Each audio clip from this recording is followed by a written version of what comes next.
Graça e paz, Shabbat Shalom, graça, misericórdia e paz lhes sejam acrescentados nesta manhã, neste novo dia da graça, dia que Yahvé nos permite viver.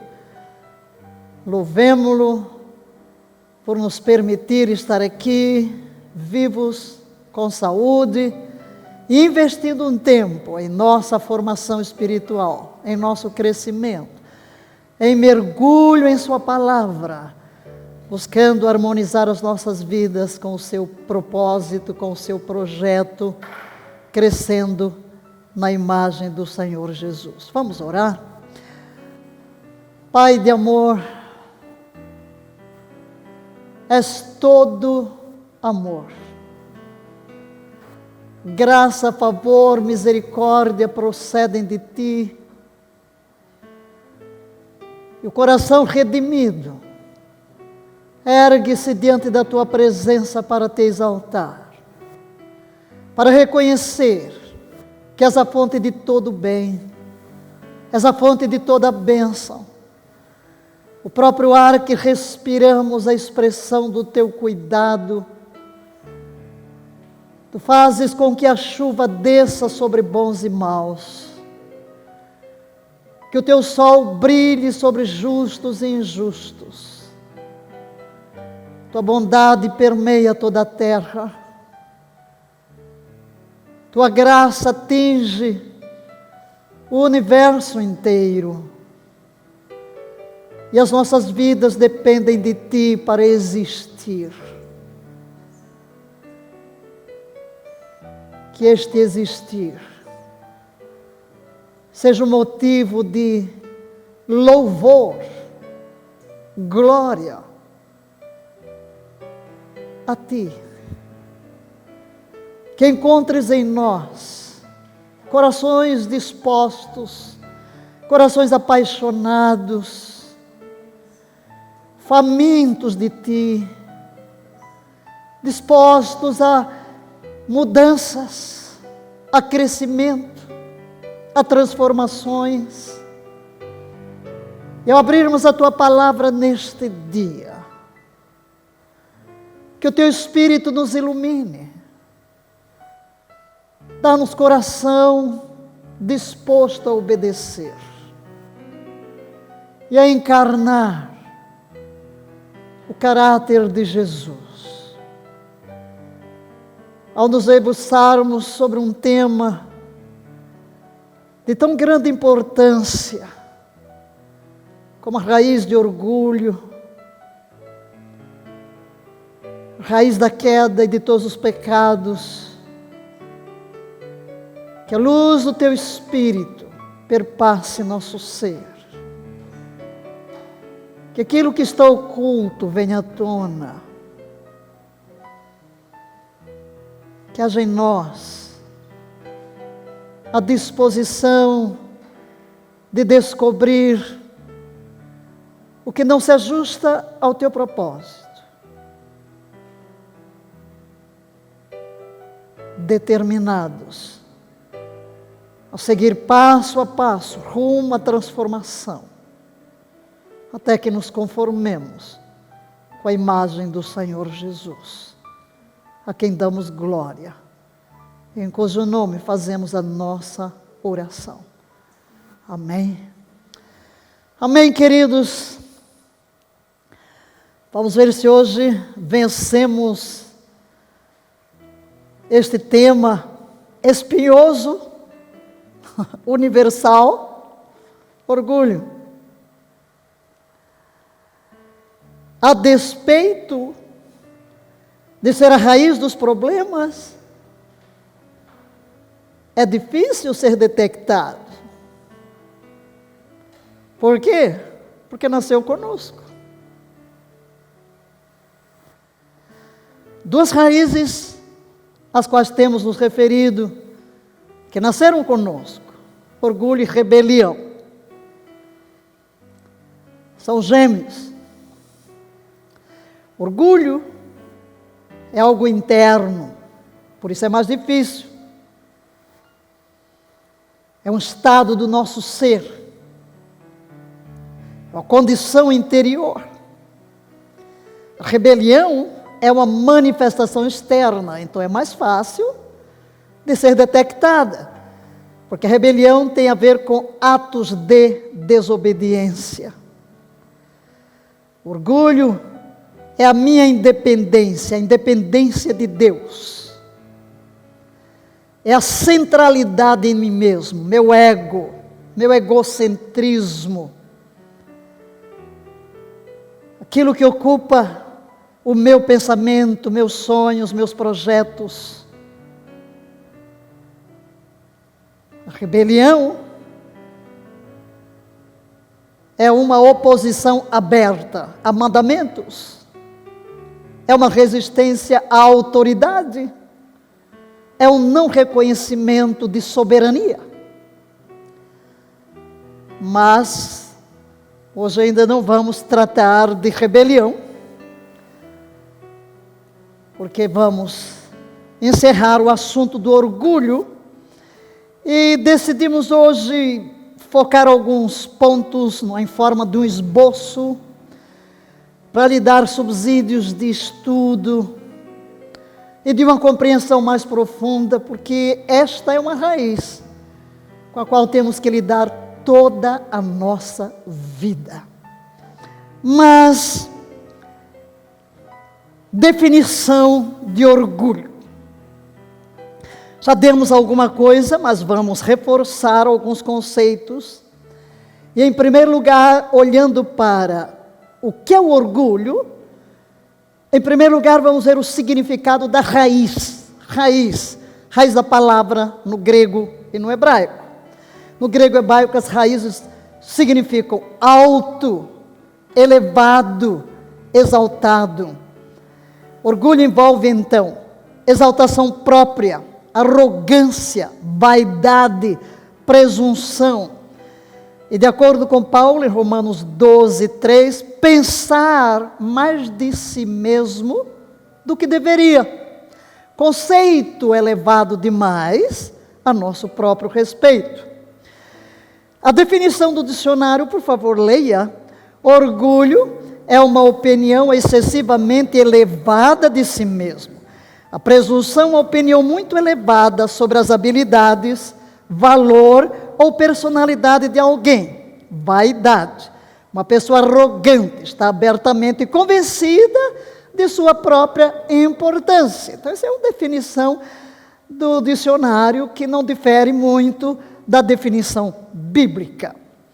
Quando olhamos como a Bíblia usa a palavra orgulho, vemos que o orgulho está substituindo nossa própria autoridade, nosso plano, nossa grandeza, nossa bondade, no lugar de Deus. Deus é soberano. Diga, soberania divina. Mas o orgulho, ele se contrapõe à autoridade, à soberania divina. Em lugar de colocarmos Deus, seu plano, sua visão para a nossa vida, sua grandeza, sua bondade, nós nos colocamos neste lugar que pertence a Ele. Leia a frase que está em amarela: o orgulhoso se olha de maneira diferente da que Deus olha para ele.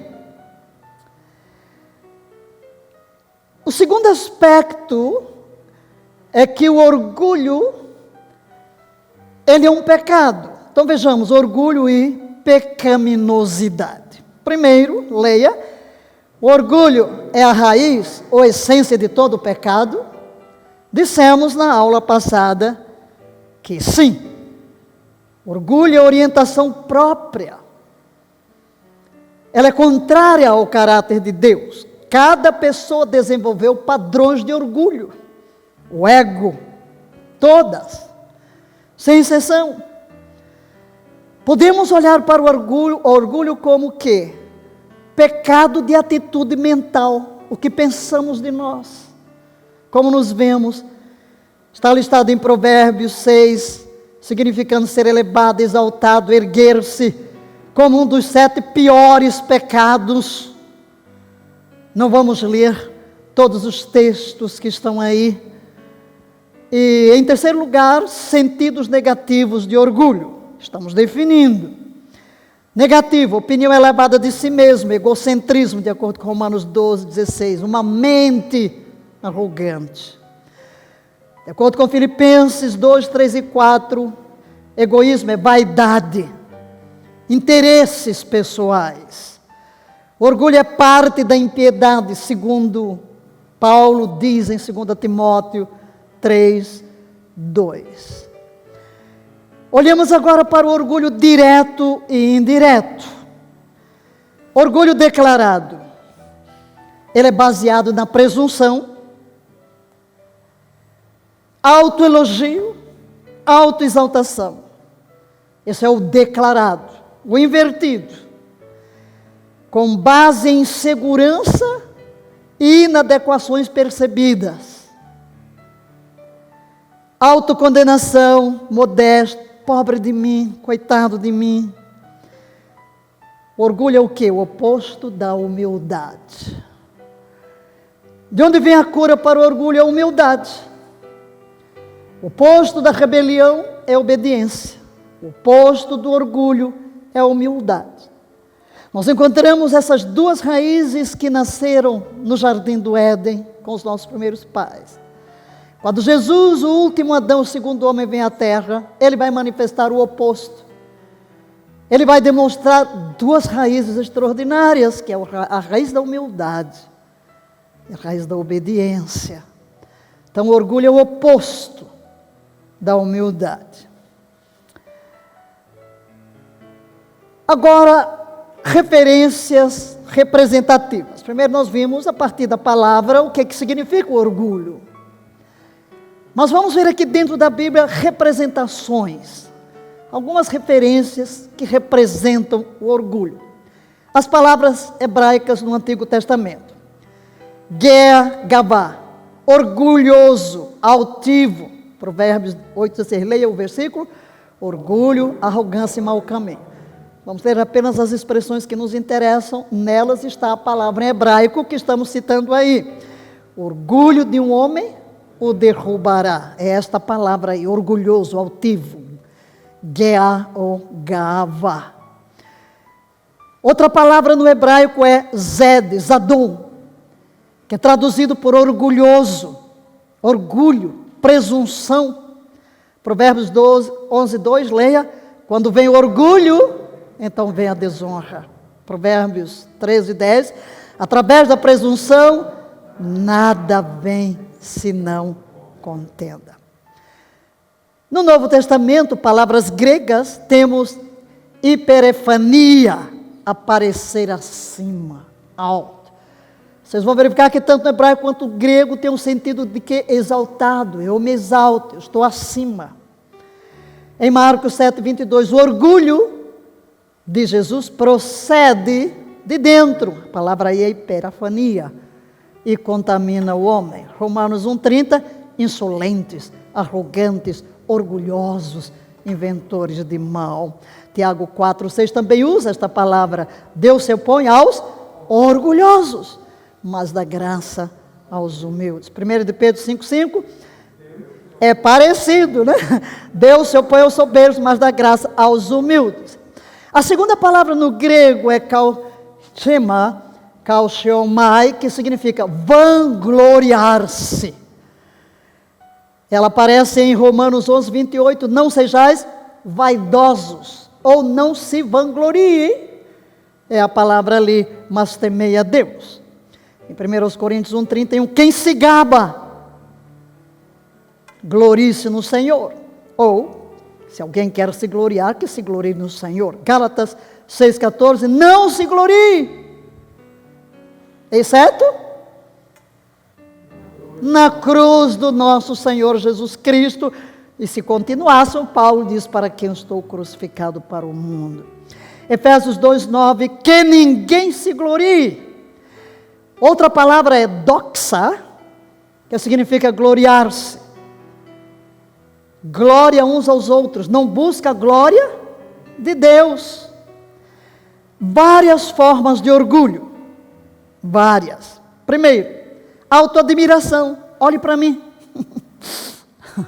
Olhe para mim. Aqui vamos ver, no que vamos mostrar essas formas, de dois lados, o natural e o espiritual, tá? Nós estamos aqui falando para crentes. Existe o orgulho espiritual, que é perigosíssimo, né? Aquela religiosidade, quando você quer parecer mais santo. Então, o natural aqui desta autoadmiração é minhas habilidades, meus talentos, meus ativos. No espiritual, meus dons espirituais, meu ministério. Olhe para mim, olhe para o dom que eu tenho. Eu tenho o dom de cura. Eu tenho o dom de profecia. Olhe para mim. Orgulho.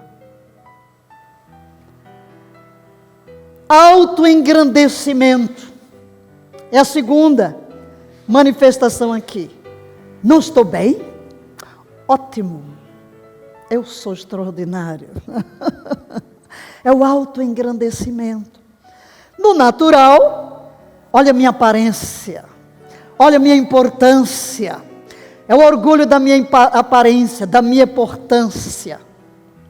E o espiritual? Olha a minha posição na igreja. Olha a minha posição no ministério. O que é que estamos fazendo? Engrandecimento próprio.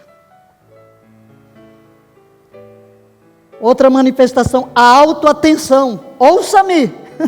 Escute-me. Eu tenho alguma coisa para falar, escute-me. No natural, meu entendimento, meu ponto de vista. Olha o que eu penso. Olha o que eu defendo. E essa mesma manifestação, quando vem para o lado espiritual, meu conhecimento bíblico e teológico. Como eu conheço a Bíblia, olha quantos versículos eu sei de cor. Minha formação, eu sou aluno do Instituto Bíblico. Eu estou um bacharel em teologia, eu sou doutor em teologia. Veja como eu entendo das coisas, preste atenção ao que eu penso, ao que eu defendo. Orgulho. A outra manifestação é a autojustificação. Eu estou certo. Eu estou certo. No natural, meu jeito é o jeito certo. O jeito que eu faço as coisas, esse é que é o correto. O jeito que fulano faz as coisas, não está certo. E no espiritual, nossa doutrina e política estão certas. Nós defendemos a doutrina correta. Vocês são hereges.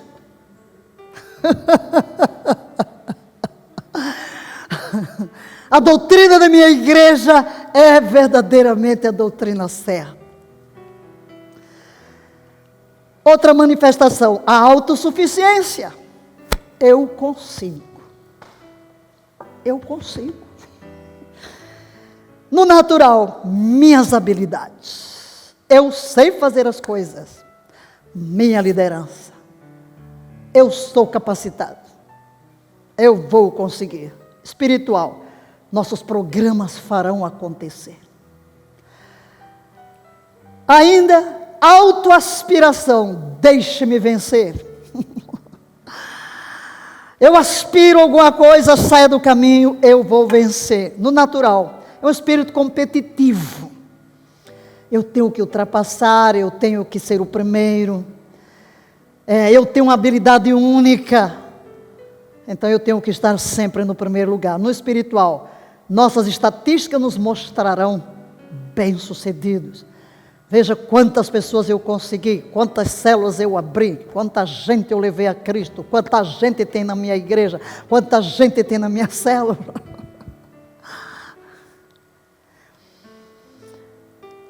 Outra manifestação, auto-interessado, dê-me o meu.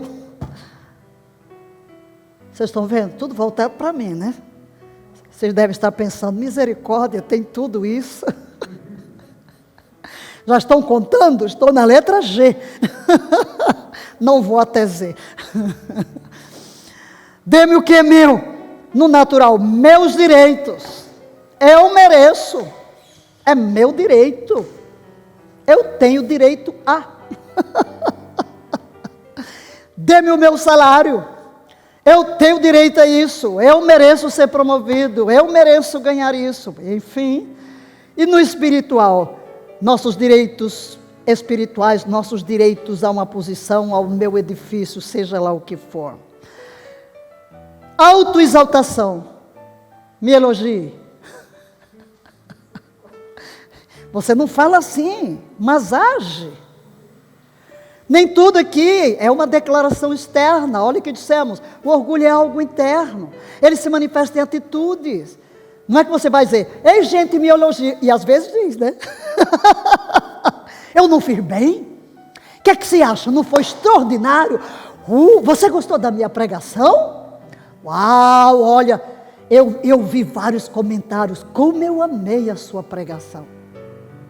O que você está dizendo? Elogie-me.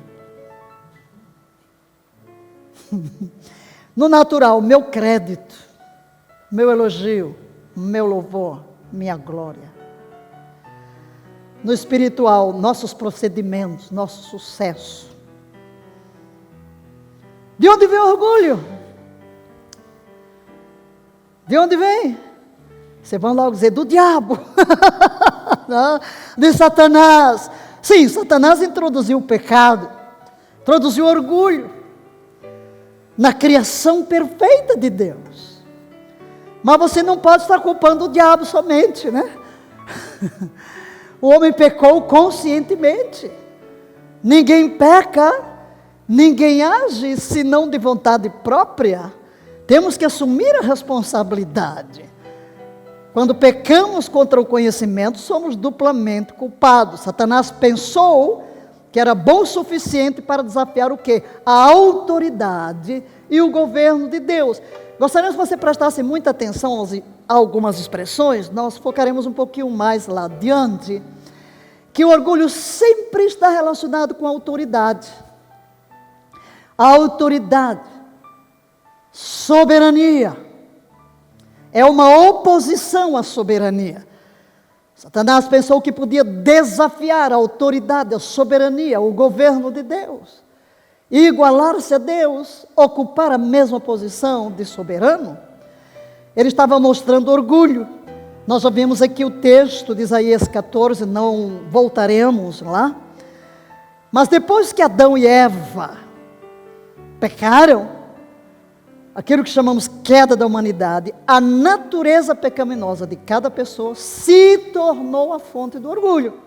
Então, onde está a fonte do orgulho da minha vida? Na minha natureza. Ok? Satanás foi usado para introduzir a tentação e levar o homem à queda.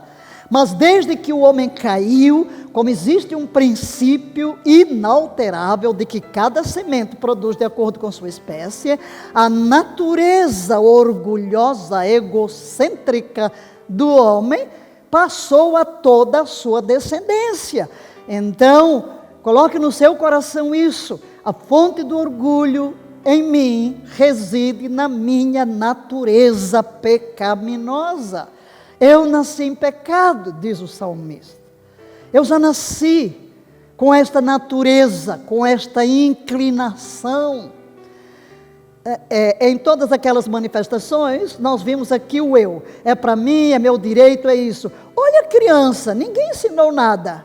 Mas ela já manifesta o quê? Sou eu, né? É meu, é para mim. Ela está sempre centralizada, é atenção, ela vai chamar atenção. Se tiver um outro irmão e você quiser distribuir um doce, é para mim, é meu. Na verdade, é interessante porque está dentro de nós. Se você não pega e começa a ensinar, a repartir, a pensar no outro, nós vamos criar monstros. Quando chegarmos à rebelião, vamos ver isso, né? Se você não quebra ali desde criança, você vai ter, né?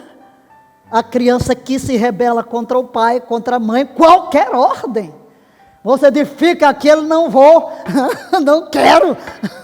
Então está dentro da nossa própria natureza. O orgulho é um problema interno, que tenta a vontade do homem como desejo irresistível. Meu desejo, minha vontade, minha preferência, o que eu quero, eu.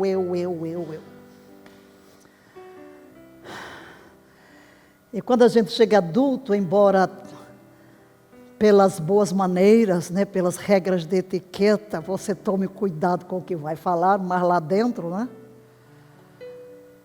os sentimentos estão lá.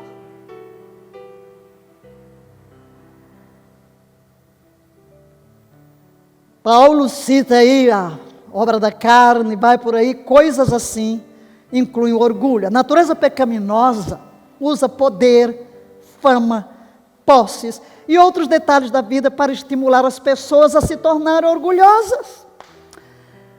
Já a nossa própria sociedade usa tudo isso. A fama, as posses, a posição. Parece que engoliu um rei, né? Parece que engoliu um rei. Isso daí.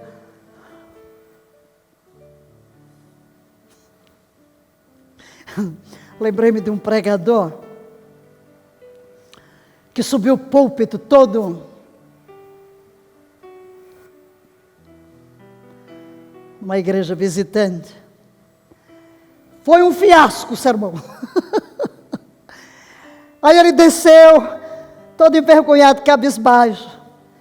Aí uma senhora olhou para ele e disse assim: meu jovem, se você subisse como desceu, você teria descido como subiu.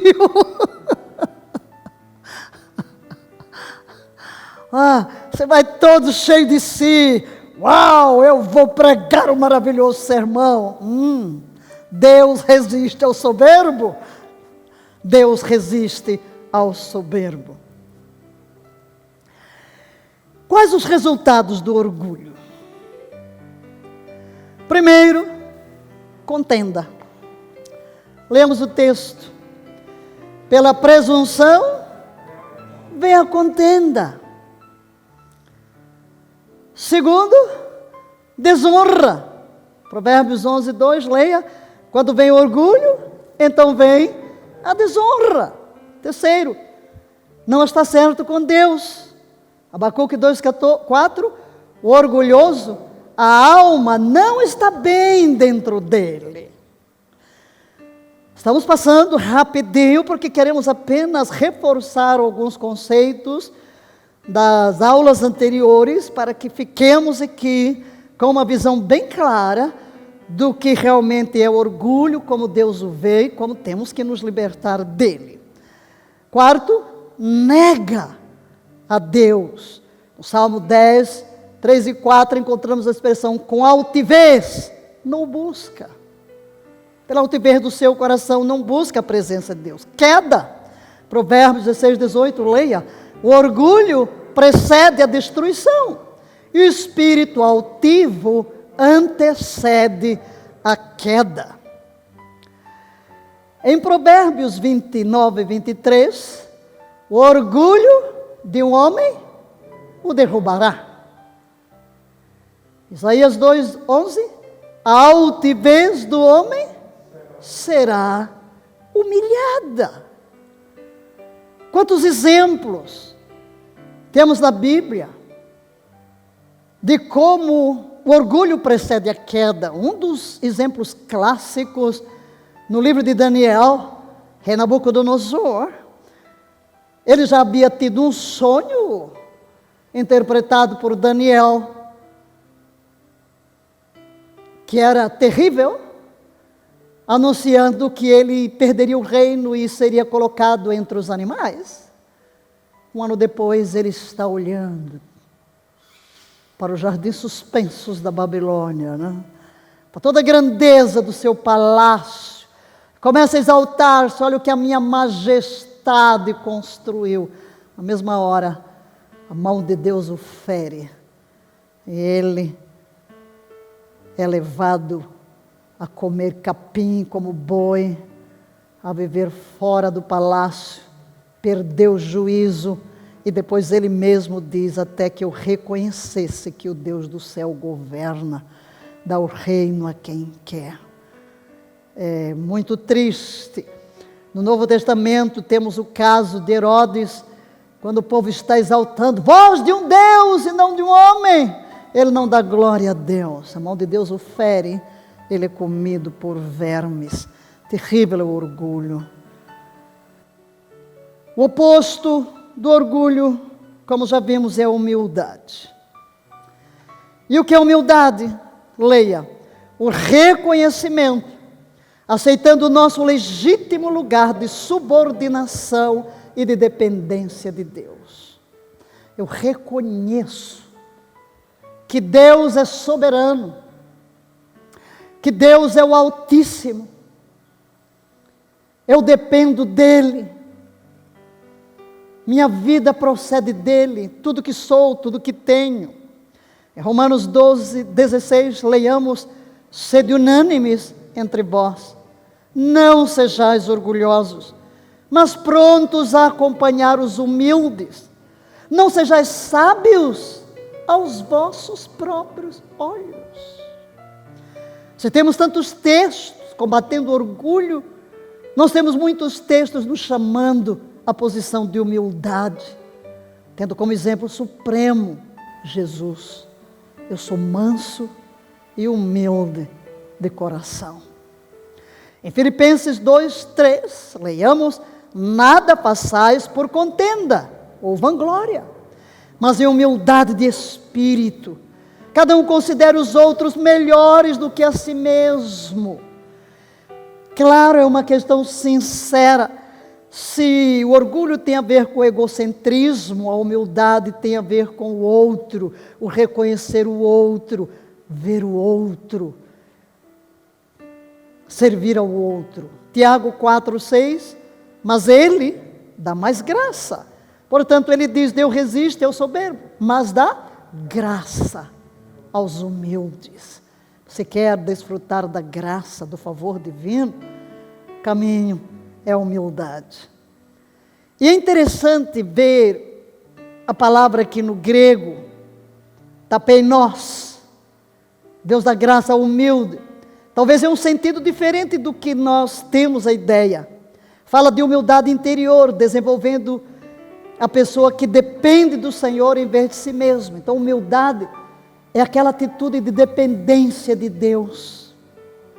Deus dá graça ao que depende dEle, ao que reconhece a sua insignificância e a sua necessidade do Criador.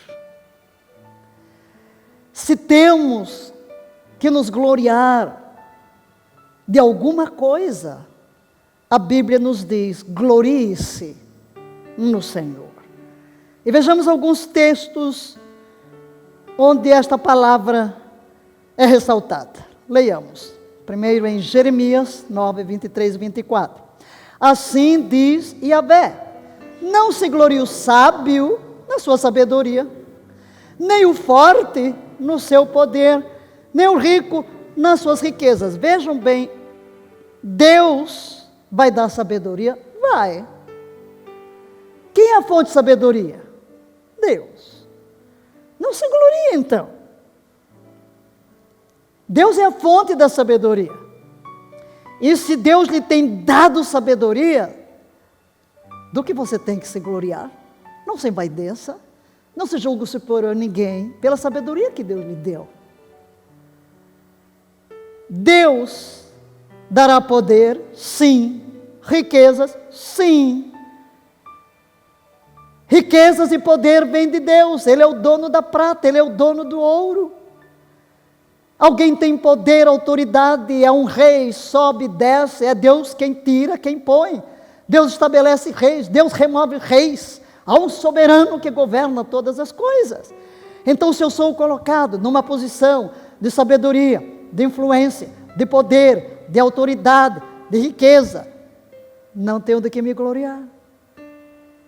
Estas coisas não são motivos para vanglória, para exaltação, para me elevar acima dos outros e achar que eu mereço, que eu sou melhor do que os outros. Então a segunda parte diz qual deve ser a nossa atitude. Leiamos 24. Mas quem se gloriar, glorie-se nisto, em conhecer-me e compreender-me, pois eu sou Yahvé, o Senhor. Aleluia. Aleluia. Leamos ainda, continuando. E ajo com lealdade, com justiça e com retidão sobre a terra, porquanto são essas as virtudes nas quais tenho grande prazer, assevera o Eterno.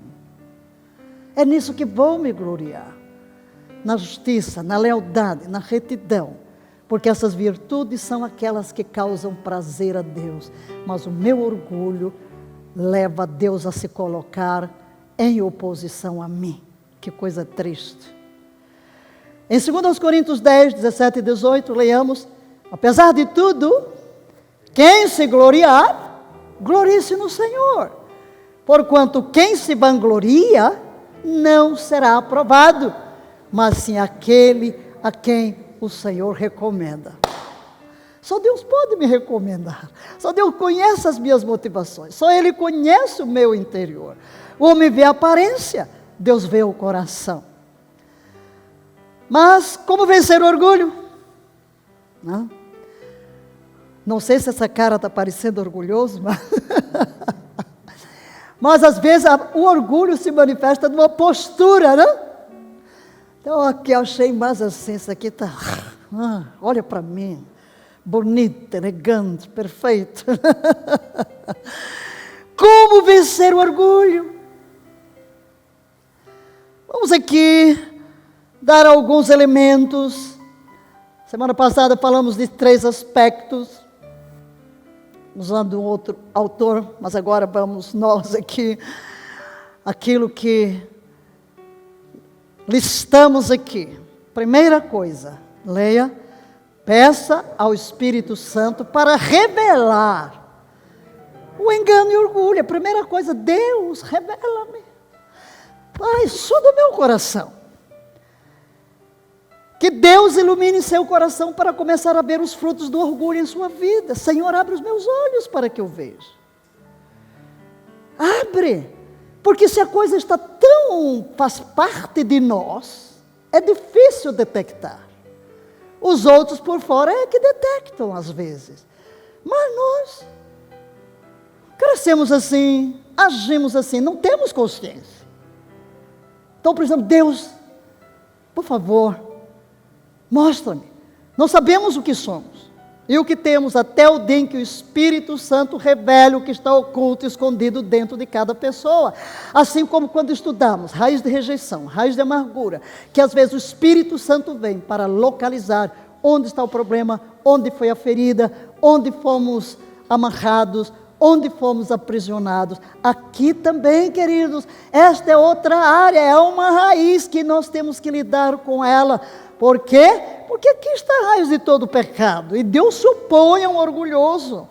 Então nós precisamos clamar: Deus, por favor, eu quero ter um coração humilde. Então vem, Espírito Santo, projeta a tua luz, mostra que atitudes, que pensamentos, que sentimentos eu desenvolvi na minha vida que são fruto do orgulho. E por isso uma análise em ver algumas manifestações nos ajudam a detectar. Uau, essa é uma manifestação. Segundo, peça a Deus para convencê-lo, ponto por ponto. Você começa a ver: Senhor, convence-me. Esse ponto aqui, ponto por ponto, queridos, ponto por ponto. Eu não posso sofrer uma transformação em meu caráter sem que áreas específicas da minha vida sejam tratadas. Ponto por ponto, em que área? Então eu vou detectando: Deus, ajuda-me, convence-me, converte-me a ti, eu serei convertido, gera em mim a convicção do erro, para que eu possa me arrepender e abandonar. E aqui está uma oração, que pode ser a nossa oração, a oração do salmista. Leiamo-la: sonda-me, ó Deus, e conhece o meu coração, prova-me e conhece as minhas inquietações. Vê se em minha conduta algo te ofende e dirige-me pelo caminho eterno. Vê, ó Deus, revela-me O que na minha conduta ofende a tua santidade? Mostra-me. Eu quero seguir o teu caminho. Você não quer, ou você não precisa de uma condenação geral, apenas convicção nas áreas que precisam ser tratadas. Terceiro lugar, humilhe-se diante de Deus. Humilhe-se diante de Deus. Se eu estou lidando com orgulho, e o oposto do orgulho é a humildade, eu não tenho como encontrar uma solução sem passar pelo caminho da humildade. E aqui está também um versículo tremendo que Davi escreve no Salmo 51. Ele havia cometido um pecado, não vários, né, num pacote só. Ele adulterou com Batseba, depois simulou, manda chamar o marido e quer que ele vá dormir com a sua esposa para dizer, porque a mulher ficou grávida, é do marido, mas o marido é tão justo que não vai em casa, diz não, está lá o chefe do exército na tenda, não, como é que eu vou? Não, estou numa missão, e ele não tem o que fazer, embebeda o homem, mesmo bêbado o homem não vai para casa. Que homem, hein? E ele então manda pela mão deste homem a carta para Joabe o colocar na frente de batalha para ser morto. Que horrível! Meu Deus, como pode Davi, o homem segundo o coração de Deus, fazer tudo isso? E Urias é morto pela espada da guerra. Mas é Davi o culpado desses pecados todinhos, num pacote só. E Deus vem confrontar Davi, mas ele sofre. Agora, é admirável. O que é admirável? Porque Deus atenta para um coração quebrantado, um coração arrependido. Nem todo esse Salmo 51, Davi chega, ele grita: contra ti somente pequei, e fiz o que é mal perante os teus olhos. Ele grita: torna a dar-me a alegria da tua salvação. Renova em mim um espírito reto, ó Deus. Quer dizer, trabalha dentro das profundezas do meu ser, lida com a raiz dos meus pecados. E ele então diz o que está escrito aqui no verso 17: sacrifícios que agradam a Deus são o espírito quebrantado. Há um coração quebrantado e contrito não desprezarás, ó Deus. E o que significa que o contritar? Contritar é reduzir a pó. Davi está dizendo que o espírito reduzido a pó é a humildade, é o quebrantamento. O arrependimento é uma dor profunda por havermos ofendido a santidade de Deus. E queridos, queridas, é esse tipo de arrependimento que precisamos para todo o pecado da nossa vida. Às vezes nós queremos fazer diferença, né? Pecado branco, pecado vermelho, pecado azul. Colocamos até cores nos pecados, né? Pecado mortal, pecado venial, pecado não sei das quantas. Tudo é pecado. Pecado é rebeldia contra Deus. Pecado é a nossa independência de Deus. Não se mede o pecado por coisas externas, mas a raiz dentro de nós, que nos leva a ser independentes de Deus e a desobedecer os seus mandamentos. Um espírito quebrantado. Então esta é a nossa, é o que temos que fazer. E logo a seguir, o próximo passo é exatamente o arrependimento. Arrependa-se do íntimo do seu coração. Se não vos arrependerdes, disse Jesus, todos igualmente perecereis. Temos muito do que nos arrepender. Às vezes, como crentes, nós julgamos que o arrependimento é para o descrente. Não, senhores. Quando nós chegamos, aliás, o ensino, a pregação de arrependimento atravessa a Bíblia toda. Quando Jesus começa o seu ministério, qual é a primeira palavra? Arrependei-vos e crede no Evangelho. Quando Pedro prega o seu primeiro sermão após Pentecostes e pergunta o que faremos, qual é a mensagem? Arrependei-vos. Quando Paulo sai pregando, Qual é a mensagem? Deus, não levando em conta os tempos da ignorância, ordena a todos os homens em todo lugar que se arrependam, porquanto determinou um dia em que há de julgar vivos e mortos, e disto deu certeza a todos, ressuscitando dos mortos. Quando chegamos ao Apocalipse, o último livro da Bíblia, Jesus envia cartas às igrejas da Ásia, que são representações de todos os tipos da igreja ao longo da história. Nós vamos ver a mensagem para a igreja: lembra-te de onde caíste e arrepende-te, senão removerei o teu castiçal. Arrepende-te, arrepende-te, arrepende-te. Precisamos ter um coração quebrantado, um coração disposto ao arrependimento. Por quê, queridos? Se nos arrependemos, Deus atenta para nós. Deus pode ter determinado juízo, mas no momento em que existe um arrependimento, esse juízo é suspenso.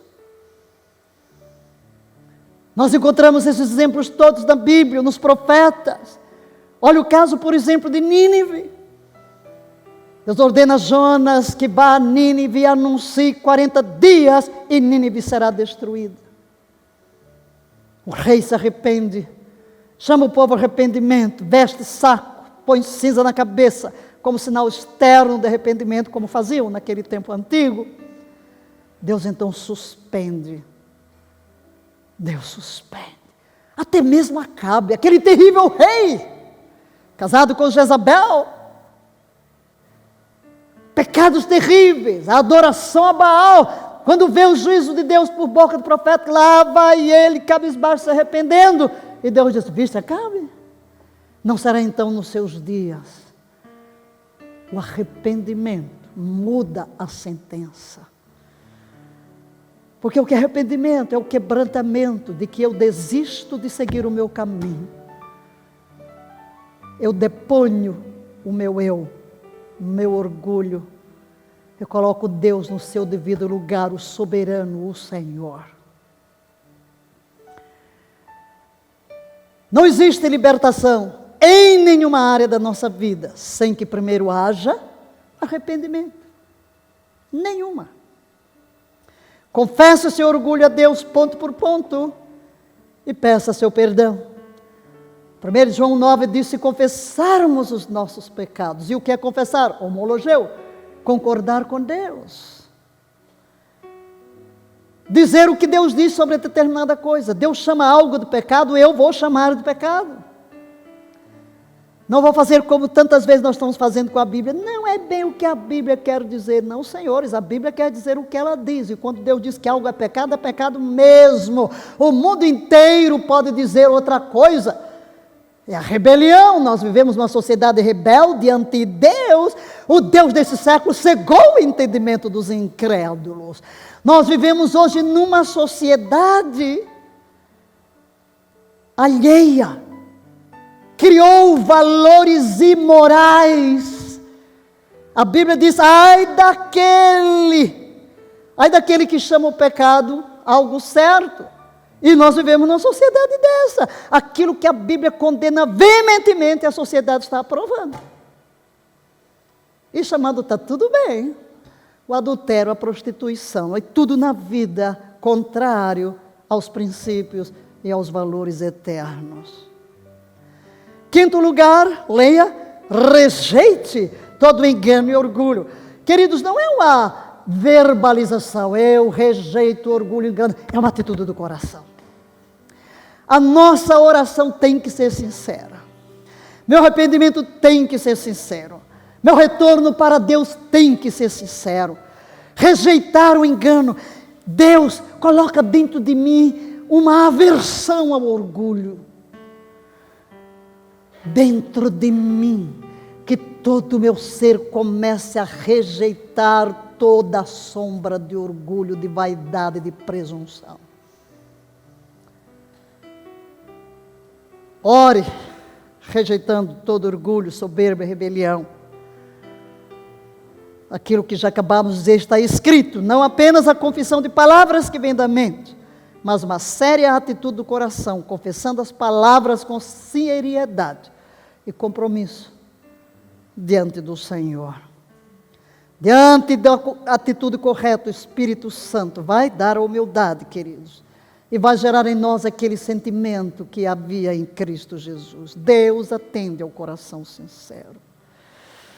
Aquele que vem a Deus, Ele vai atender. Nunca será confundido aquele que confia. Em sexto lugar, mude a motivação. Mude a motivação da sua vida. Deus deve ser a nossa suprema motivação. Nele vivemos. Nossa origem está nele, nosso destino está nele. Nossa vida deve ser governada por Ele. As nossas atitudes refletem as nossas motivações. Quando a vida gira em torno de algo ou de alguém, a alma se torna idólatra de seus próprios interesses, removendo a primazia que é exclusivamente de Deus. Às vezes nós queremos colocar Deus numa listinha. Quem é o primeiro? Não existe isso. Deus não cabe numa lista como primeiro, segundo. Deus é único. Vou pegar aqui, arranjar aqui um funil, né? Aqui não tem lugar para mais ninguém. Não há como jogar aqui primeiro, segundo. Assim é Deus na nossa vida. É supremo, único. Deus não é o primeiro, é o único. É o supremo. É o absoluto. Então, queridos, mudar a motivação da minha vida é colocar Deus no seu devido lugar. Ele é a fonte da minha vida. Ele é meu Deus. Como eu descubro quem é meu Deus? Quem ocupa o primeiro lugar no meu pensamento. Quem ocupa o primeiro lugar nos meus sentimentos. Quem ocupa o primeiro lugar nos meus planos. Deus precisa ocupar o lugar que lhe é devido. A perfeita motivação da vida deve ser o Senhor, que nos ama com excelência. Quanto mais exercitarmos servir ao Senhor, servindo as pessoas, mais a nossa vida se tornará feliz. Não apenas vamos colocar Deus em primeiro lugar, mas também as outras pessoas. Mas aqui, o verdadeiro sentido da vida de Jesus na terra, qual foi? Dar a própria vida a favor dos pecadores. E quando eu coloco Deus no seu devido lugar como a suprema motivação da minha vida, Ele me leva também a colocar as pessoas no seu devido lugar, servi-las. É muito interessante ver João 3,16 e 1 de João 3,16. João 3,16, o Evangelho diz, porque Deus amou o mundo de tal maneira que deu seu Filho. 1 João 3,16, que como Deus deu sua vida, Jesus deu sua vida, nós devemos dar a vida pelos irmãos. Quem ama dá. Em sétimo lugar, não peça a Deus para humilhá-lo. Senhor, humilha-me. Essa não é uma oração a ser feita. Por quê? Número, Deus não vem para nos quebrar. Deus nos chama ao arrependimento. E Ele diz que eu é quem devo me humilhar. Não é, Senhor, humilha-me. Não é, Senhor, eu me humilho. É algo que eu tenho que fazer. As Escrituras dizem para você se humilhar. Humilhai-vos perante a potente mão de Deus, para que a seu tempo Ele vos exalte. A humildade não é emoção, é uma decisão da vontade. De pensar, de agir de uma forma diferente. Pergunte-se a si mesmo como você poderia ser humilde. Como você poderia colocar os outros antes de você em várias situações? Como eu posso? Porque as virtudes construídas dentro de nós, as marcas do caráter de Cristo, elas se manifestam em atitudes. E normalmente é no nosso relacionamento com as pessoas. Porque o meu orgulho está relacionado com o quê?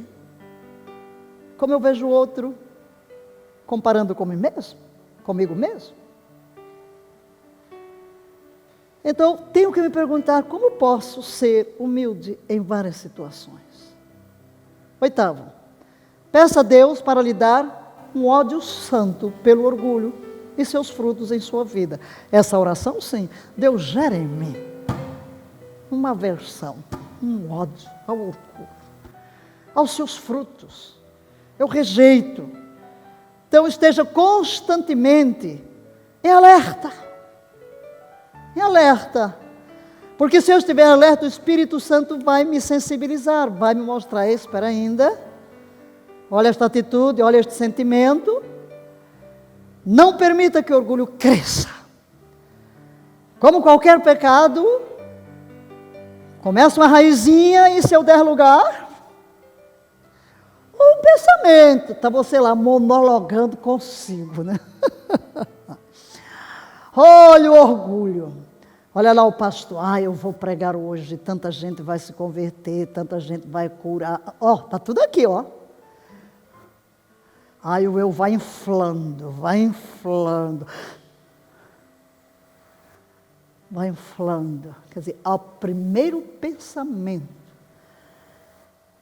de vaidade, soberba, orgulho, autoexaltação, chamada de atenção para mim, valorização, elogio, anda à busca de elogio. Meu Deus, tem gente que se você não for elogiado toda hora, vive aqui, ó.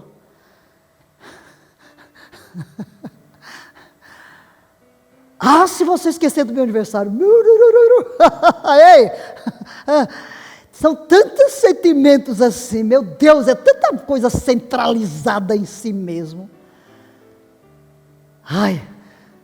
Dá vontade de dizer, Deus, mata-me, não? Mata esse orgulho.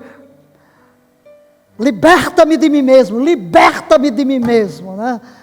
É o grito da nossa alma. Em 9º lugar, lembre-se, olha aqui uma advertência, queridos, lembre-se de que sua guerra contra o orgulho, que notícia triste, você vai dizer, dura a vida toda. Eu pensava que quando terminar essa aula aqui, já venceu. Não, isso aqui é só para despertar o coração. Isso aqui é apenas para fazer um diagnóstico. Temos que lutar o resto da vida, queridos. Claro que há graus da nossa vida de vitória, de liberdade. Mas o inimigo das nossas almas nunca se dá por vencido. E se a gente se descuida, há coisas da nossa vida, áreas que nós pensamos já está vencido. Aí você descansa. Um belo dia ou um triste dia, algo ocorre e você, lá está o sentimento de novo. Não podemos afrouxar a vigilância. Não é uma batalha vencida em um dia. No entanto, ao fielmente pôr o orgulho à morte, decretar a morte, e revestir-se da humildade, você experimentará maior liberdade. Mas deixe-me qualificar a palavra morte, porque quando falamos de morte, você pode pensar que morte é inexistência, e não é. A palavra morte significa cortar a relação com, separar-se de.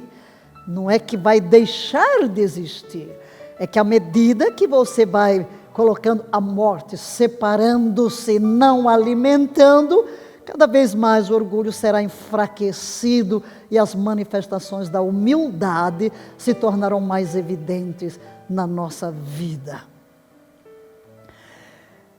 Mais importante ainda, leia, que está em amarelo, você estará se conformando à imagem e semelhança de Cristo.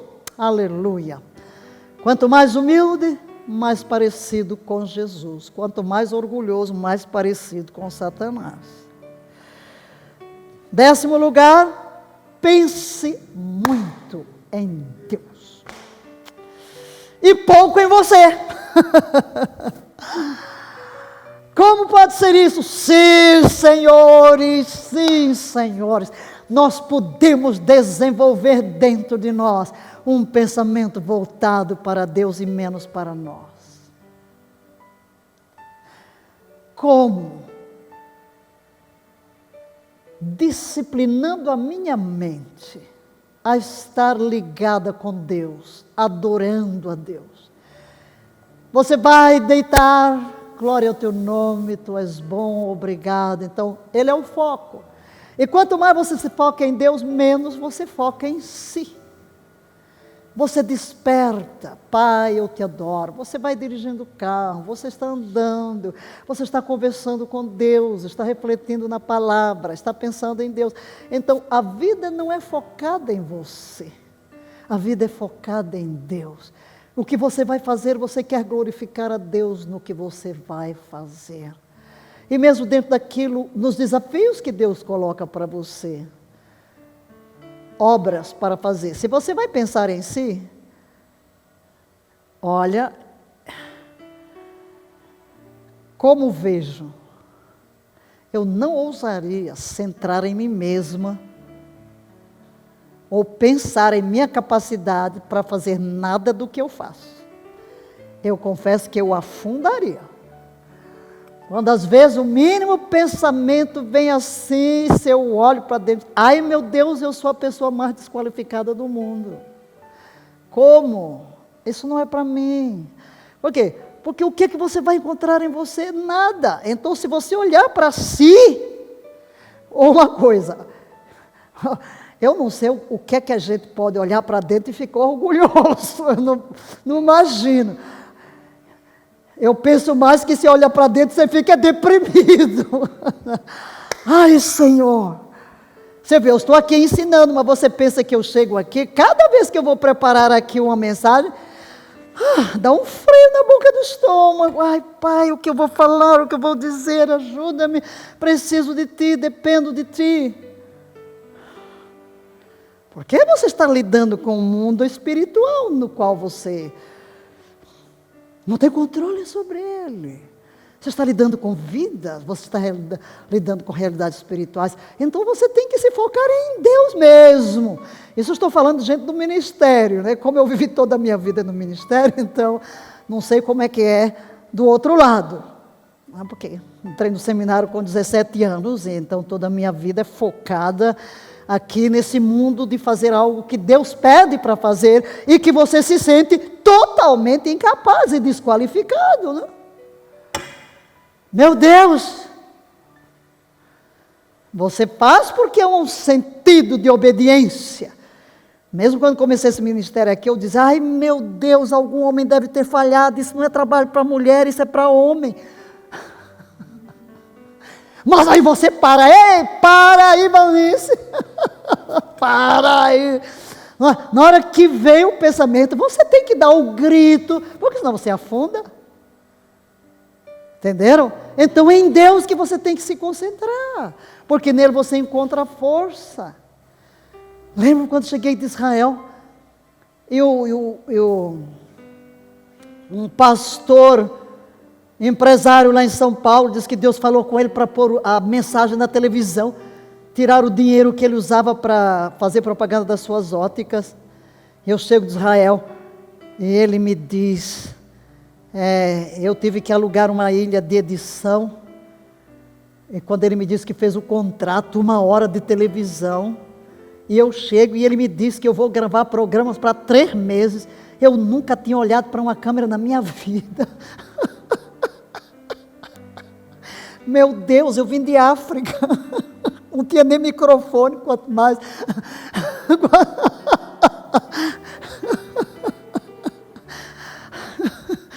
Eu vi 13 anos em Moçambique, nunca vi nenhum microfone. Ok, aqui eu já estava pregando com microfone, mas chegar e encarar uma câmera para programa de televisão, Que brincadeira! Eu tinha que ir aqui, voltar no meu passado e lembrar minhas orações de adolescente. Vou sempre te obedecer sem nunca te questionar. Mas é claro, você treme nas bases, mas se olhar para você, não vai, não faz. Ok? Então, queridos, nada de olhar para dentro de nós. Às vezes, nós vamos dar uma atividade para alguém. Ai, não tenho capacidade. Parece que a humildade é orgulho, porque você está olhando para si. Para si. Eu tenho que olhar para Deus, porque a minha capacidade vem de Deus. Então eu não tenho do que me orgulhar de nada. Diga, eu não tenho do que me orgulhar de nada. Vou colocar Deus no seu devido lugar. Amém? Estude regularmente sobre a bondade e a grandeza de Deus. Olha, até ainda estou tremendo aqui. Eu fui lembrar da televisão, parece que voltou.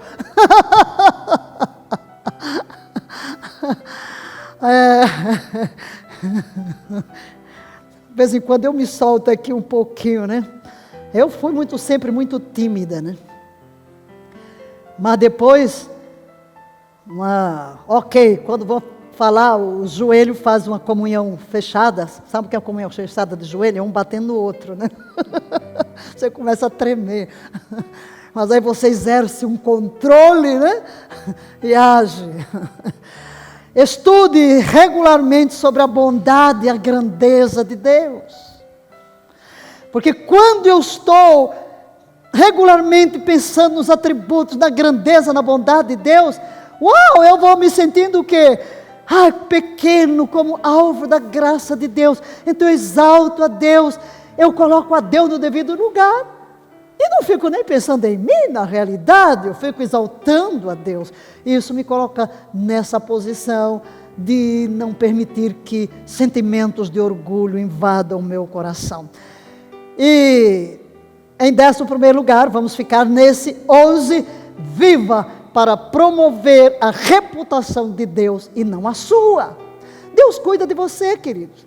Não se preocupe com a sua reputação. Deus cuida de você. Deus cuida de você. Deus protege, Deus defende.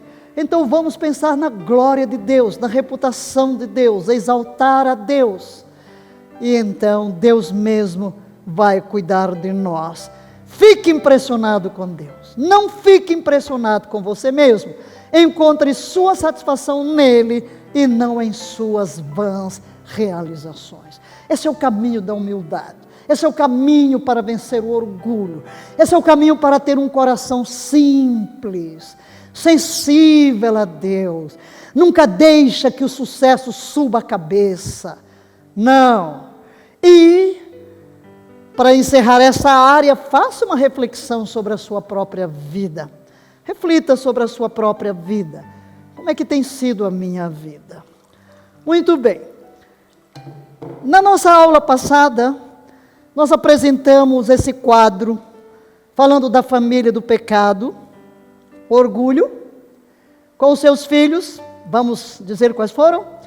Presunção, exibição, justiça própria, impaciência, ostentação, egoísmo, ambição e vaidade. Terminamos a nossa aula semana passada lendo vários versículos sobre orgulho e sobre humildade. A forma de superarmos esses filhos do pecado, né? Todos têm uma origem. Embora possa se manifestar o orgulho nisso tudo aí, na presunção, no egoísmo, na ambição, na impaciência, na vaidade, na justiça própria.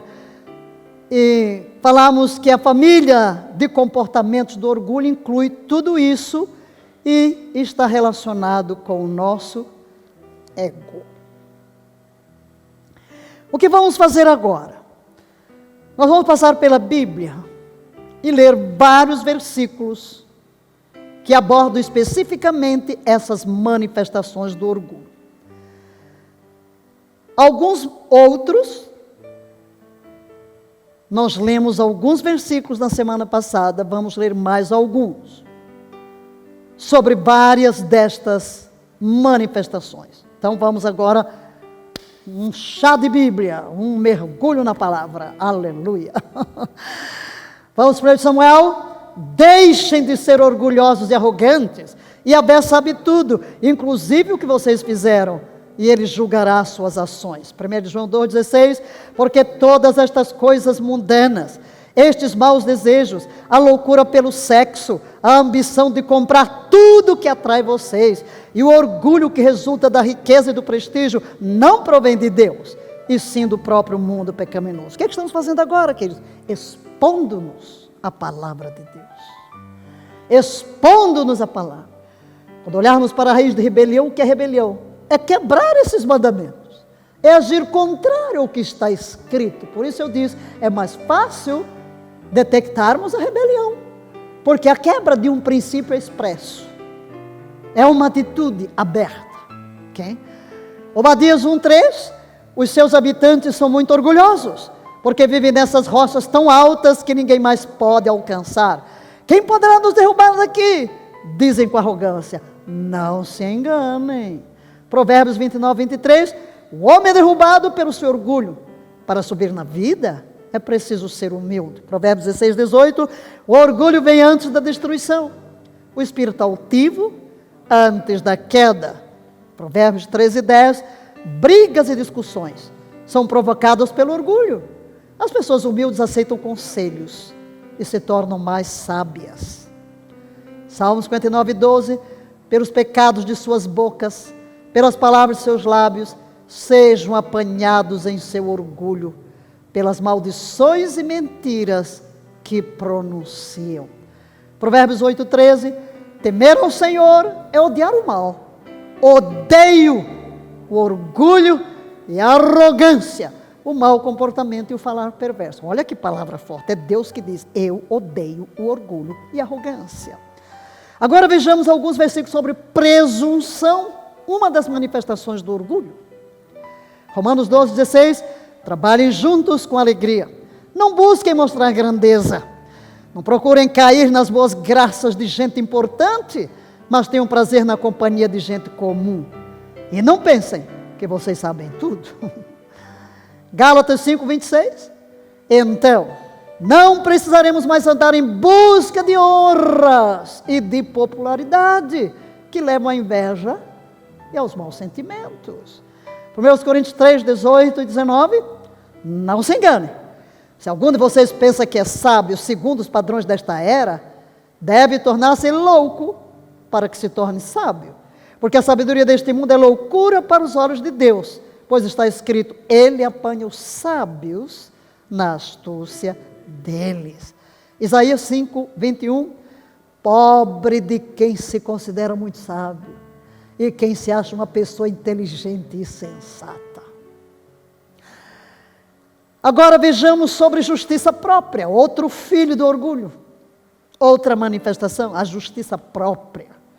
Isso aqui é muito aquele aspecto religioso, você se considerar mais justo, mais santo, mais espiritual. Lucas 16:15, então Jesus disse, vocês fazem pose de dignidade e bondade em público, mas Deus conhece os seus maus corações, o fingimento faz vocês receber o respeito do povo, porém é um pecado muito grande aos olhos de Deus. Romanos 3:10, tal como as escrituras afirmam, ninguém é bom, ninguém no mundo inteiro é inocente. Aleluia. Romanos 3:20, vocês podem ver agora, ninguém pode jamais ser declarado justo aos olhos de Deus, por fazer o que a lei ordena. Quanto mais conhecemos as leis de Deus, mais claro fica que não as obedecemos, pois que suas leis nos fazem ver que somos pecadores. Provérbios 21:2, todos os caminhos do homem lhe parecem justos, mas Yahvé pesa o coração.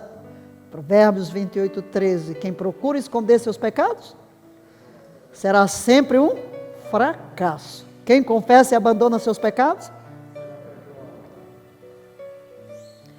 Muito bem.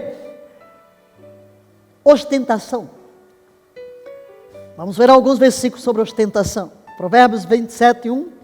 Não fique orgulhoso das coisas que vai conseguir no futuro, porque você não sabe o que vai acontecer amanhã. Vocês estão vendo como a palavra de Deus é tanto texto. Olha, não trouxe todos, tá? Senão a gente ia ficar aqui um mês. Mas para mostrar a vocês que essa é uma área que a Bíblia vem repetidamente por ser a causa da grande rebelião da humanidade. Jeremias 9, 23, 24. Diga o seguinte ao povo, ordenou Yahvé: quem tem muito conhecimento não precisa ter o orgulho disso. O homem poderoso não deve se orgulhar do seu poder, e o rico das suas riquezas. Jeremias 9, 23, 24. O único motivo de orgulho para todo esse povo deve ser me conhecer de fato, e saber que eu sou o Senhor que mostra ao mundo o verdadeiro amor, a verdade e a justiça. Tiago 3,14. Evidentemente, não se gabem de serem sábios e bons se vocês forem amargados, invejosos, egoístas. Esse é o pior tipo de mentira. Tiago 3,5. Semelhantemente, a língua é um pequeno órgão do corpo, mas se vangloria de grandes coisas. Vejam como um grande bosque é incendiado por uma simples fagulha. Então, cuidado com a boca. 1 Coríntios 4, 7. Que é que faz vocês tão presunçosos? O que é que vocês têm que Deus não lhes tenha dado? E se tudo quanto vocês têm vem de Deus, por que proceder como se tão grandes e como se tivessem realizado algo por si mesmos? Olha que importante isso aqui. Foi você? Foi seu poder? Meu filho, você está vivo porque Deus permite que você respire o ar. Gente, é uma presunção sem tamanho nós tentarmos nos gloriar por coisa alguma e nos vangloriarmos do que fazemos. É Deus quem nos dá sabedoria, é Deus quem nos dá oportunidade, é Deus quem nos dá riquezas, é Deus que nos dá saúde, é Deus que nos dá oportunidades, que nos dá talentos. Você imagina? Pense no seu corpo, que coisa maravilhosa Ele deu, os olhos. Já pensou? Se um prego furar o seu olho,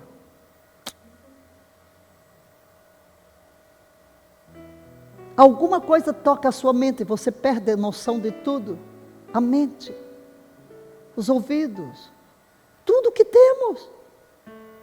Como é que podemos nos vangloriar de alguma coisa? 2 Coríntios 10, 17. Contudo, quem se gloriar, glorie-se no Senhor. Efésios 2, 8 e 9. Devido à sua bondade, é que vocês foram salvos, mediante a confiança em Cristo. E até a própria fé em Cristo não vem de vocês mesmos. É uma dádiva de Deus também. A salvação não é uma recompensa pelo bem que fizemos. Portanto, nenhum de nós pode obter qualquer mérito por isso. Nem pode dizer, eu busquei a Deus, meu filho. Se Deus não lhe atrair, você nunca chega lá. Se Deus não gerar em nós o arrependimento, nunca seremos salvos. Quem tomou a iniciativa de nos encontrar foi Deus. Então, tudo vem dele mesmo. Segundo aos Coríntios 10, 18, quando alguém se gloria de si mesmo e de como fez tudo tão bem, isso não vale muito. Mas quando é o Senhor quem o elogia, é bem diferente. Amém?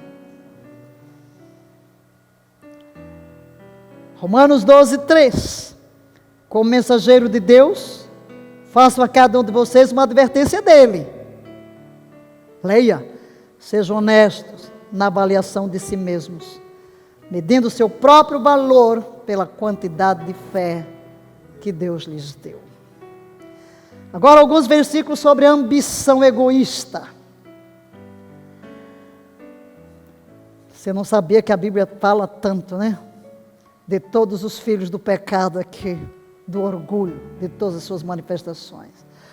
1 Coríntios 10, 24.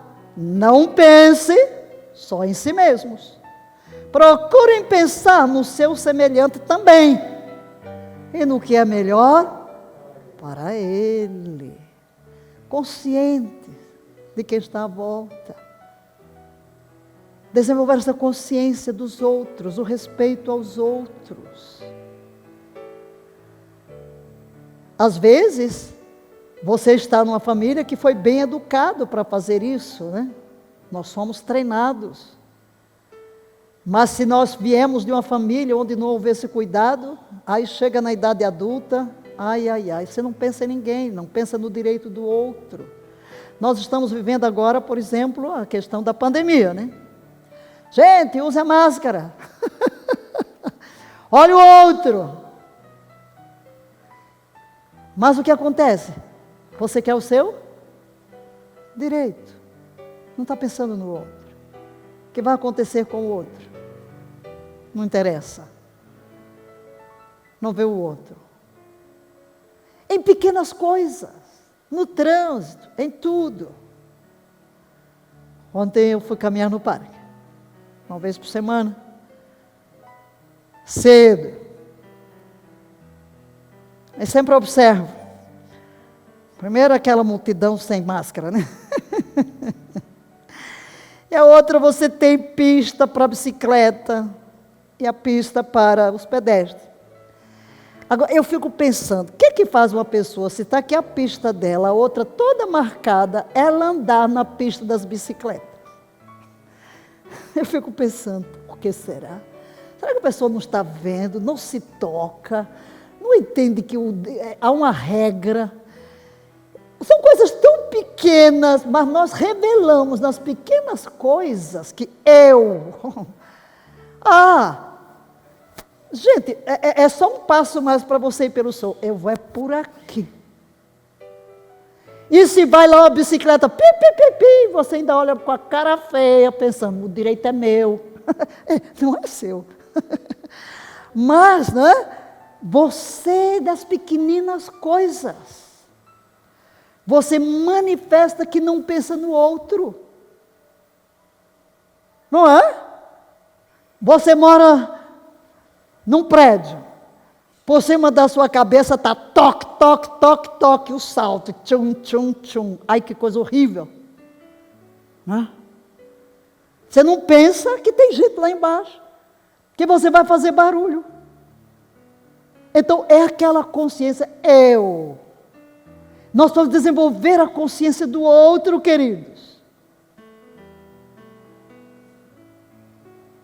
Eu vivi em internato, dos 17 aos 23. Acho que foi maravilhoso na minha vida, né? Porque todas as semanas tinha reunião de internato. Todos os anos tinha alunas novas, então haja reclamação toda semana.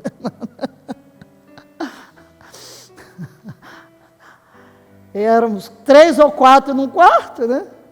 E batia lá no martelo, para você não abrir a gaveta da outra. Ou se você vai levantar mais cedo, cuidado, não acender a luz, quer dizer, respeite o outro, não deixe a luz acesa. Então você passa ali 6 anos, aquilo é tão incutido, tão incutido, tão incutido, que você está sempre pensando no outro. Eu tenho hábitos, eu posso estar num hotel, se eu vir uma luz acesa desnecessária, eu vou lá apagar. Eu vou pensar, está gastando dinheiro à toa, não é o meu dinheiro, mas é o dinheiro dele. Por quê? Porque você é formado a pensar no outro. E se não tivermos essa boa formação, chegou a hora de pensarmos no outro, no interesse do outro, no que é melhor para o outro. A Bíblia diz que ninguém vive para si, nem morre para si. Dependemos dos outros, e quando vivemos para servir os outros, nós estamos desenvolvendo em nós o Espírito de Cristo, que não veio para ser servido, mas para servir e dar a sua vida em resgate de muitos. Amém, queridos? Vamos deixar que esse espírito de ver o outro nos domine. Como eu vou amar a Cristo? Amando o outro. Como eu vou servir a Cristo? Servindo o outro. Ah, eu sirvo a Cristo. Como? Só tem um jeito. Servindo as pessoas. Servindo as pessoas. Então não pense só em si. Mas prosseguindo aqui, Tiago 3,16, pois onde há inveja e ambição egoísta, aí há confusão, toda espécie de mal. Estamos falando sobre egoísmo. Filipenses 2, 3 e 4, não sejam egoístas, não vivam para causar boa impressão aos outros, sejam humildes, pensando dos outros como sendo melhores que vocês mesmos. Não pensem unicamente em seus próprios interesses, mas preocupem-se também com os outros e como que eles estão fazendo. Romanos 15, 1. Mesmo que acreditemos que não faz diferença para o Senhor se praticarmos essas coisas, ainda assim não podemos ir adiante e praticá-las para agradarmos a nós mesmos. É preciso carregar o fardo. Leia. É preciso carregar o fardo de termos consideração para com as dúvidas e temores de outras pessoas, daqueles que sentem que estas coisas estão erradas. Paulo está falando aqui no contexto de comida. Você tem que respeitar a consciência do outro, mesmo que você ache que não tem problema, mas para não ferir a consciência do outro, então por que vamos ferir a consciência do outro? Pense no outro. Versículo sobre exibição, exibicionismo. Filipenses 2, 3, leia.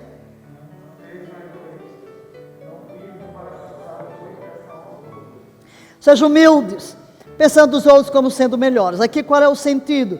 Não vivam para causar boa impressão, para se exibir, para se mostrar. Esse é o sentido.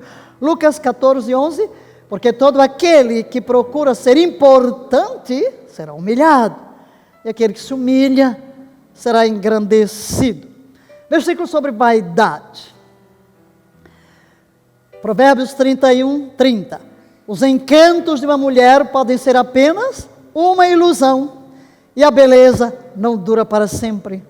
A verdadeira beleza, a verdadeira honra de uma mulher está em amar e obedecer ao Senhor. Jó 15, 31. Não confie na vaidade. Aquele que é enganado, porque a vaidade será a sua recompensa. E Pedro, falando de vaidade, em 1 de Pedro 3, 3 a 4, o que vos torna belas não deve ser o enfeite exterior, como as tranças dos cabelos, as joias de ouro ou o luxo dos vestidos, mas sim o íntimo do coração, com espírito gentil e tranquilo, que não perece e tem muito valor diante de Deus. Versículo sobre impaciência. Está vendo? Todos os filhos do orgulho, lá do nosso quadro, estão contemplados aqui na palavra. Colossenses 1:11. Estamos orando também para que vocês sejam cheios da sua gloriosa e poderosa força, de tal maneira que possam continuar avançando, não importa o que acontecer, sempre cheios de alegria do Senhor. 3:12. Visto que vocês foram escolhidos por Deus, que lhes deu um novo tipo de vida, e por causa do seu profundo amor e preocupação por vocês, também vocês devem pôr em prática a bondade e uma piedade cheia de compaixão pelos outros. Não se preocupe em causar-lhes uma boa impressão, mas estejam preparados para sofrer com paciência e resignação. Amém, queridos? Vamos chegar diante de Deus e orar. E nós vamos fazer uma oração agora. Nós escrevemos aqui para ajudar a concentrar em aspectos, mas vamos abrir o nosso coração diante de Deus com toda a sinceridade. Vamos nos colocar de pé. Tomar uma posição física,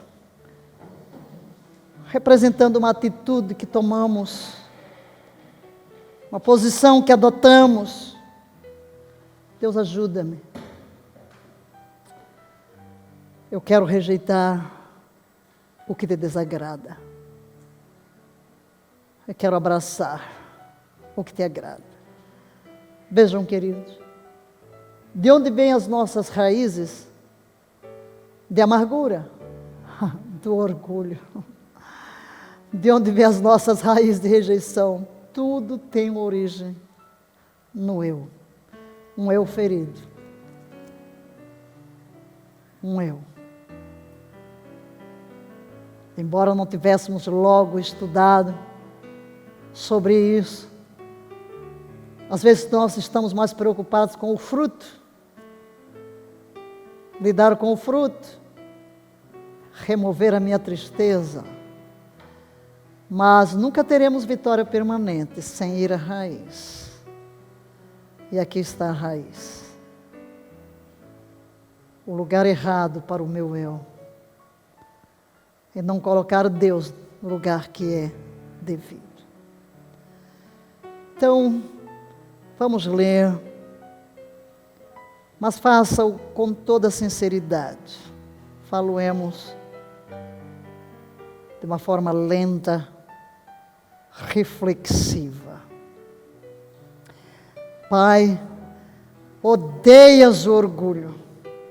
Então, livra-me dele. Nunca me deixes estar convencido de que minhas fortalezas são meus pontos fortes. Tu és minha força, é minha segurança. Destruirás as coisas em que colocamos nossa fé.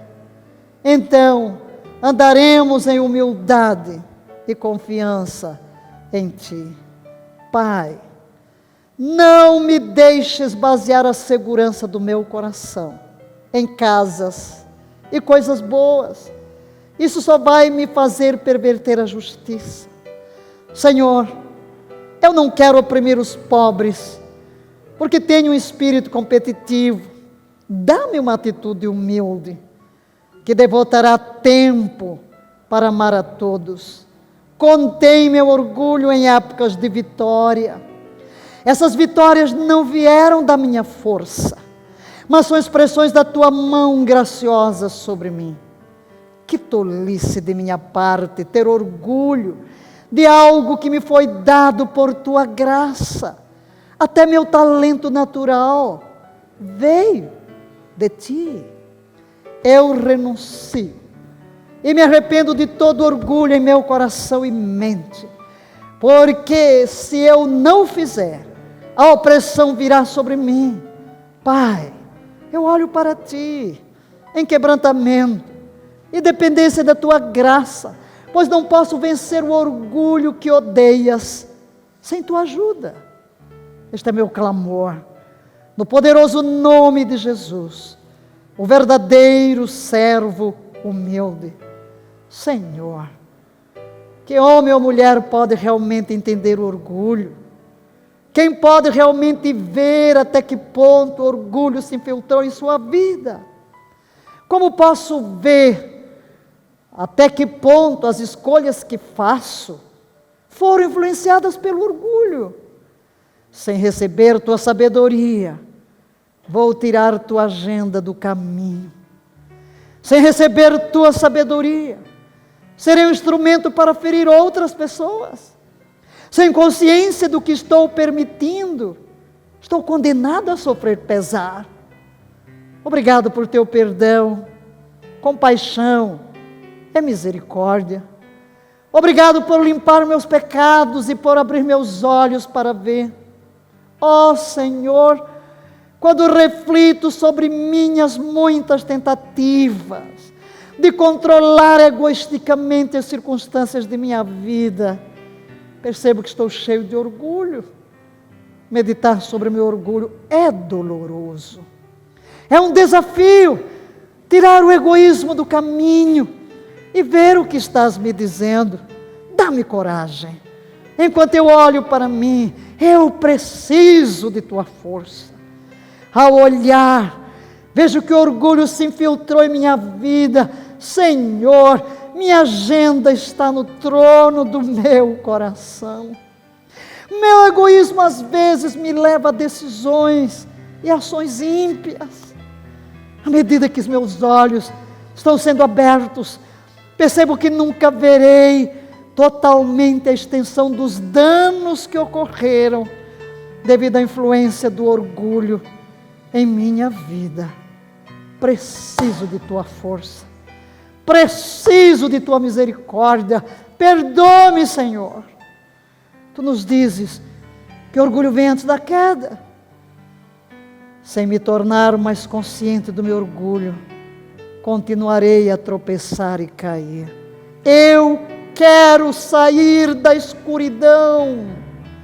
Querido Senhor, deixa-me ver, deixa-me andar na luz, para que eu possa ter consciência da verdade e evitar tropeçar no estrado do orgulho que minhas ações colocam diante de mim. O orgulho é destrutivo. Isso destrói a harmonia e a unidade dos meus relacionamentos com outras pessoas e contigo. A harmonia de duas partes é linda. Procurarei ser unificado contigo.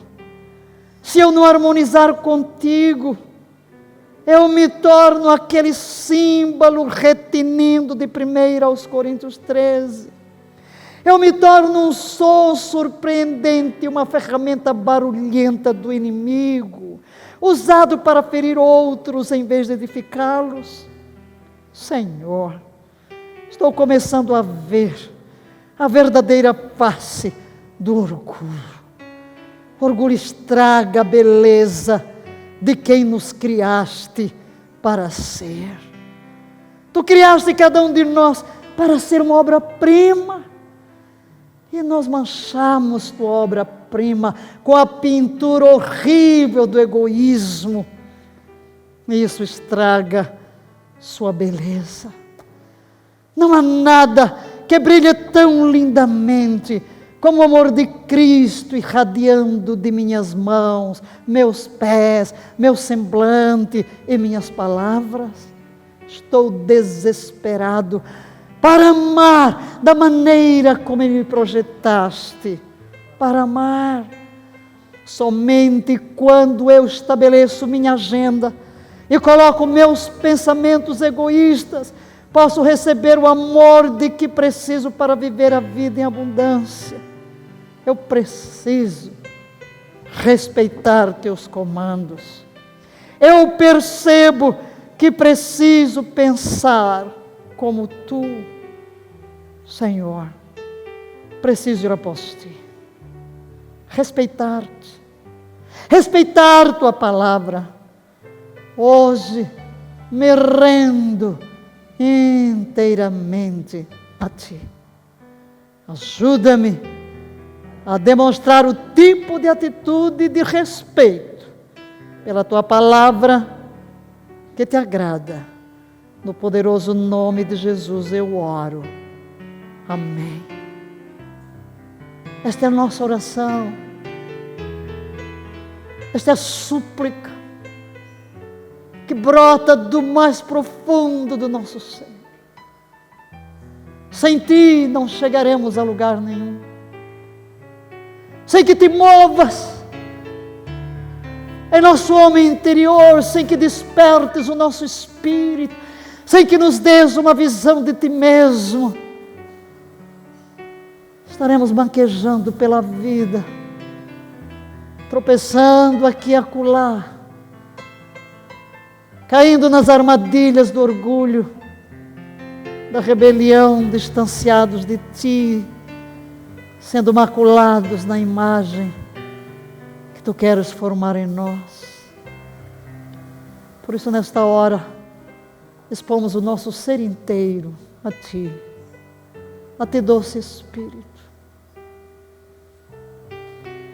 Precioso Espírito Santo, continua a trabalhar em cada um de nós. Sejamos lançados num caminho de crescimento, na humildade. Senhor Jesus, olhamos para ti. o servo sofredor.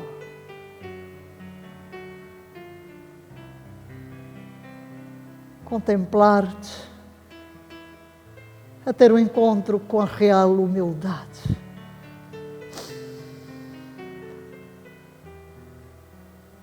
Alimentar a consciência de que és Deus, o Criador.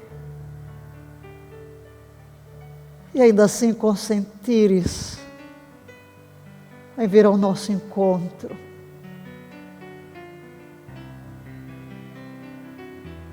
De uma forma tão humana,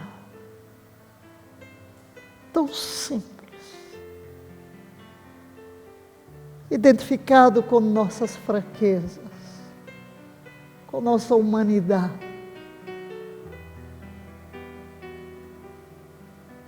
Seres gerado como humano, nascer numa família pobre, crescer como pobre, destituído de recursos, viver no meio de gente tão simples, oprimida, aos que estavam em trevas, na região da sombra da morte. E ainda vieste para um lugar tão baixo, ali na Galileia, num plano físico tão abaixo do nível do mar, como para dizer que tu desceste aos níveis mais baixos da identificação conosco, para nos libertar de tudo aquilo que nos distancia de ti. Sofrendo rejeição daqueles que tu mesmo criaste. Vieste para os teus te rejeitaram. Tomar sobre ti nossa culpa, nosso pecado, nossa condenação, nossas maldições. Que humildade, Jesus, que humildade. Essa humildade que queremos. Mas só tu, pela obra do teu Espírito em nós, pode gerar esta virtude.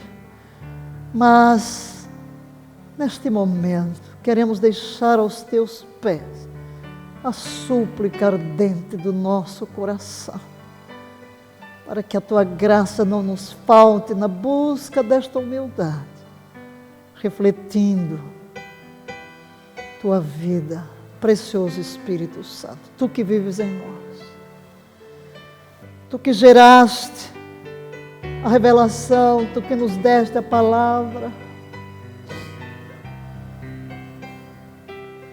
Tira o véu dos nossos olhos.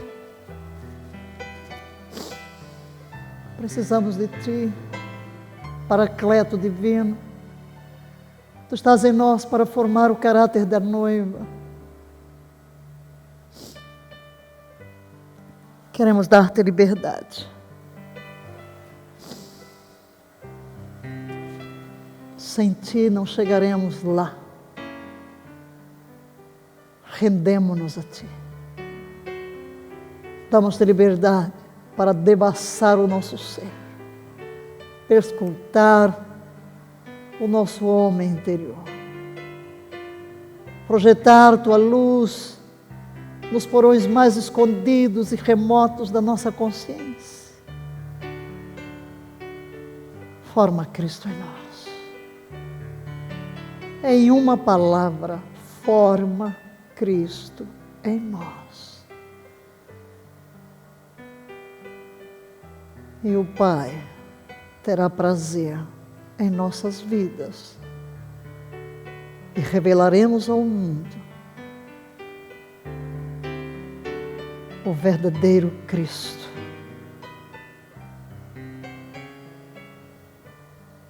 Aceita-nos, sabemos que o fazes, mas atende a nossa oração, que fazemos com fervor, confiados na mediação de Jesus Cristo, nosso Senhor. Amém e amém.